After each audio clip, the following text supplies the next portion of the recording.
একজন সাধারণ মধ্যবিত্ত পরিবারের মেয়ে, যিনি হলেন ভারতের অন্যতম প্রভাবশালী নারী নেত্রী এবং পশ্চিমবঙ্গের টানা 3বার প্রথম মহিলা মুখ্যমন্ত্রীও। তার জীবন সংগ্রাম, রাজনৈতিক দক্ষতা এবং দৃঢ় মনোবলের জন্য তিনি বাংলার সাধারণ মানুষের মধ্যে অত্যন্ত জনপ্রিয় মুখ।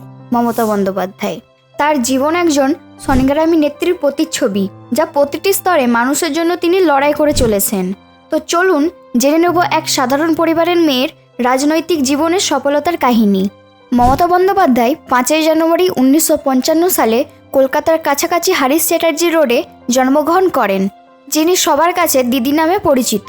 ওনার পিতার নাম ছিল প্রমীলা বন্দ্যোপাধ্যায় এবং মাতা গায়ত্রী দেবী। মমতার বাবা ছিলেন একজন স্বাধীনতা সংগ্রামী এবং এরই প্রভাবেই তিনি ছোটবেলা থেকে রাজনৈতিক কর্মকাণ্ডে উৎসাহী হয়ে ওঠেন এবং ওনার মা ছিলেন একজন স্কুলের শিক্ষিকা। খুব অল্প বয়সেই ওনার পিতা মারা যান। ছোটবেলা থেকেই অনেক কঠিন পরিস্থিতির মাধ্যমে তিনি বড় হন। ছোটবেলা থেকেই তিনি পড়াশোনায় ভীষণ মেধাবী ছাত্রী ছিলেন।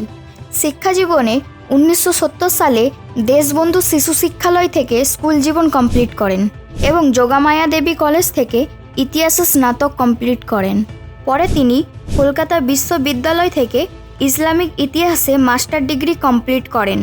এছাড়াও তিনি আইনশাস্ত্র ডিগ্রি অর্জন করেন। তার রাজনীতির প্রতি আকর্ষণ খুব অল্প বয়সেই শুরু হয়, তাই তিনি ছাত্র জীবন থেকেই রাজনৈতিক পদে যুক্ত হন এবং তিনি the Democratic student union of the socialist unity centre of India নামে একটি ইউনিয়ন তৈরি করেন। তরুণ বয়সেই তিনি কংগ্রেস দলে যোগ দেন এবং নিজেকে দ্রুত নেতা হিসেবে নিজের জায়গা তৈরি করেন। তিনি তার দৃঢ় মানসিকতা ও জনগণের জন্য কাজ করার অঙ্গীকারের মাধ্যমে দ্রুত জনপ্রিয়তা অর্জন করেন। তিনি 1984 সালে জেনারেল ইলেকশনে যাদবপুর পার্লামেন্টারি সোমনাথ চ্যাটার্জিকে হারিয়ে প্রথমবারের মতো লোকসভা নির্বাচনে জয়লাভ করেন এবং ভারতের সর্বকনিষ্ঠ সংসদ ও সদস্য হিসেবে পরিচিত হন। পরে তিনি 1997 সালে কংগ্রেস দল থেকে পদত্যাগ করেন আর 1998 সালে নিজের রাজনৈতিক দল তৃণমূল কংগ্রেস প্রতিষ্ঠা করেন। এরপরে তিনি বিজেপি নির্মিত এনডিএ অ্যালায়েন্সেও সমর্থন দেন। এছাড়াও তিনি ওই সময় রেলমন্ত্রী হিসেবেও যোগ দেন এবং 2004 সালে তিনি কোল এবং মাইনিংস মন্ত্রী হিসেবেও কাজ করেন। এছাড়াও তিনি 2009 সালে পার্লামেন্টারি ইলেকশনে কংগ্রেস নির্মিত ইউপিএ অ্যালায়েন্সকেও সমর্থন দেন। মমতার নেতৃত্বে তৃণমূল কংগ্রেস ক্রমশ শক্তিশালী হতে থাকে। তিনি বারবার কৃষক, শ্রমিক এবং সাধারণ মানুষের অধিকার রক্ষার জন্য আন্দোলনে নামেন। নন্দীগ্রাম এবং সিঙ্গুর আন্দোলনের সময় তিনি অত্যন্ত গুরুত্বপূর্ণ ভূমিকা পালন করেন, যেখানে রাজ্য সরকার কৃষকদের জমি অধিগ্রহণের বিরোধিতা করেছিল।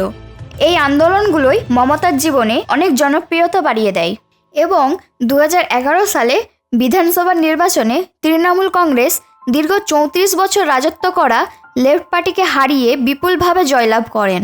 জানা যায় 293টি আসনের মধ্যে 226টি আসনে টিএমসি অ্যালায়েন্স জয়লাভ করেন, যার মধ্যে 184টি আসন টিএমসির আর 42টি আসন কংগ্রেস অ্যালায়েন্সের। এইভাবেই মমতা বন্দ্যোপাধ্যায় পশ্চিমবঙ্গের পূর্ব মুখ্যমন্ত্রী বুদ্ধদেব ভট্টাচার্যকে পরাজিত করে প্রথম মহিলা মুখ্যমন্ত্রী হন। মমতা বন্দ্যোপাধ্যায় ব্যক্তিগত জীবনে অত্যন্ত সাধারণ জীবনযাপন করেন। তিনি সাদা শাড়ি, হাওয়াই চপ্পল এবং রেলগাড়ি বা সাধারণ যানবাহন ব্যবহার করে মানুষের কাছে পৌঁছাতে ভালোবাসেন। তার শিল্পকলা ও কবিতা লেখার প্রতি ভালোবাসা রয়েছে।